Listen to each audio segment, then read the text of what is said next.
Hi, I'm Angie from AngieSouthernKitchen.com. Today we're going to learn about a recipe and the nutritional facts for salmon cream cheese spread.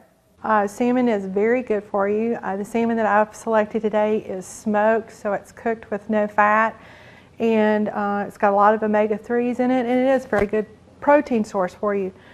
The spread is also good protein because it's got cheese in it, and what I've done is make a cheese spread with a lot of fresh ingredients. We have the fresh chives and garlic and your dill, and I use a little bit of creme fraiche and a little bit of mayonnaise and some fresh lemon and lemon zest, and I put it on your little bread rounds, and then I put your smoked salmon on there and a little bit more of the spread with the fresh dill, and about 2 of these is considered 1 portion, and it's about 75 calories for the 2, which is not really bad for a really good appetizer. Again, I'm Angie from AngieSouthernKitchen.com, and you just learned the nutritional facts and recipes for salmon, dill, and cream cheese.